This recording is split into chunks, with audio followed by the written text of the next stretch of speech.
بسم اللہ الرحمن الرحیم۔ مختصر تعارف بیت المقدس دنیا کے جن شہروں کی عزت و تکریم ہے ان میں سے ایک شہر یروشلم بیت المقدس ہے، جو مسلمانوں، یہودیوں اور عیسائیوں کے لیے یکساں باعث عزت و احترام ہے۔ یروشلم بمنی خدائی حکومت، اس کا نام القدس بھی ہے۔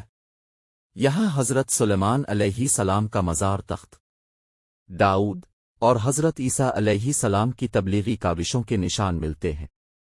ان کے علاوہ حضرات انبیاء کرام اور مصلحین کی یادگاروں کے آثار موجود ہیں، جنہوں نے بنی نوع انسان کو بھلائی اور نیکی کے راستے دکھائے۔ یروشلم سرد پہاڑیوں کے درمیان واقع ہے۔ اس کے کئی نام ہیں۔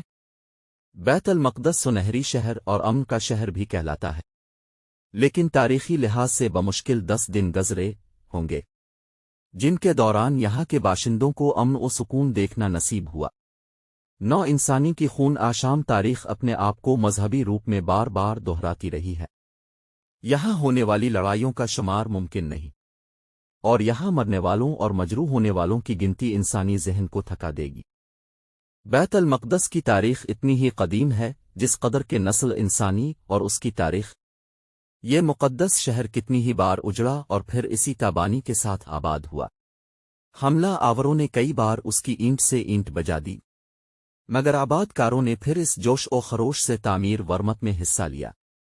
یہودی اس شہر کو خدائی مسکن کہتے ہیں۔ ان کا عقیدہ ہے کہ یہ شہر قیامت تک قائم رہے گا۔ روما کے متعلق اطالویوں کا بھی یہی عقیدہ ہے۔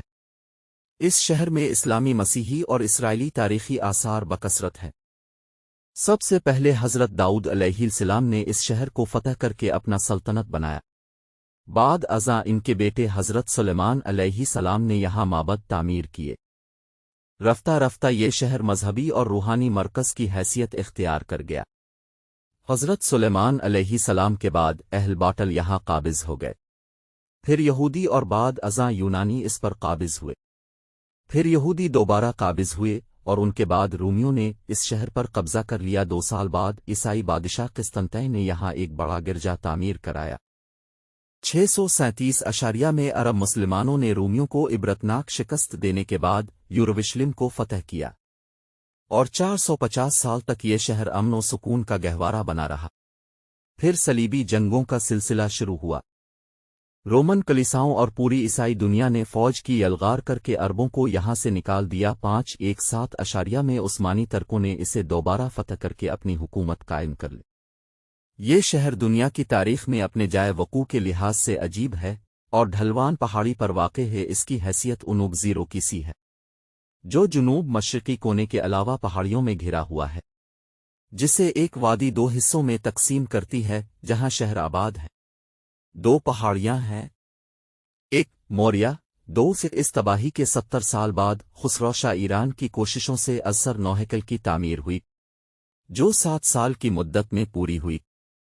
بلند ترین زیتون پہاڑی ہے، جو بحیرہ روم کی سطح سے 2600 فٹ اور 12 مردار سے 3500 فٹ بلند ہے۔ نچلی پہاڑی موریہ سطح سمندر سے 2440 فٹ بلند ہے۔ 12 روم یہاں سے 33 میل اور 12 مردار 10 میل ہے۔ اس سطح مرتفع میں کئی جگہوں پر چونے کا پتھر عام ہے، اور شہر کے جنوب میں نصف میل کے فاصلے پر وادی کی درون میں غیر یقینی گہرائیوں تک گلابی اور سفید رنگ کا سنگ مرمر ہے۔ اس کے قریب نرم سفید چونے کا پتھر ہے، جو تقریباً 40 فٹ موٹائی کا ہے۔ تھوڑا اوپر پہ 76 فٹ گہری سخت چاک کی سطح، جبکہ اس سے اوپر 291 فٹ تک کا چونے کا پتھر ہے اور کو زیتون اس پتھر سے بنا ہے۔ یہ شہر کسی درہ کے دہانے پر ہے، نہ کسی دریا کے کنارے، اور نہ کسی اہم تجارتی شاہراہ پر واقع ہے۔ اس کے باوجود یہاں کبھی کتھ نہیں پڑا، اور یہ شہر 3000 سال سے موجود ہے۔ عہد نامہ تک کے مطابق اس کی آبادی کو پانی کی فراہمی صرف نارام الدراج دریائے جیہون سے لائے ہوئے چشموں سے ممکن تھی، جو آج بیکار ہو چکے ہیں۔ البتہ گھروں میں حوض اور چشمے آج بھی ہیں، اور ان حوضوں میں موسم برسات کا پانی جمع ہو کر مکینوں کے لیے سال بھر کافی ہوتا ہے۔ زائرین جو سینکڑوں میلوں کے فاصلے سے یہاں پہنچتے ہیں اس کے گرد و نواح کو دیکھ کر حیران رہ جاتے ہیں۔ اس کے اطراف میں پھیلی ہوئی بنجر وادیاں اور بیگیا پہاڑیاں ان کے لیے استجاب کا باعث بنتی ہے۔ برنانیکا انسائکلوپیڈیا میں لکھا ہے کہ یہ 33 صدیاں پرانا شہر ہے۔ اس نے قدرت اور انسان کے ہاتھوں تکلیفیں ہی تکلیفیں برداشت کی ہیں۔ یہ مقدس شہر کئی بار اجڑا اور آباد ہوا، کئی مرتبہ زلزلوں سے کھنڈرات میں تبدیل ہو گیا، 20 مرتبہ محصورہ اور 18 دفعہ اثر نو تعمیر ہوا، 2 بار مکمل بربادی ہو چکی ہے۔ حاوریان اور بخت نصر کے عہد میں اس کی اینٹ سے اینٹ بجا دی گئی۔ بیت المقدس پر مذہب کی تبدیلی کے 6 دور گزرے ہیں۔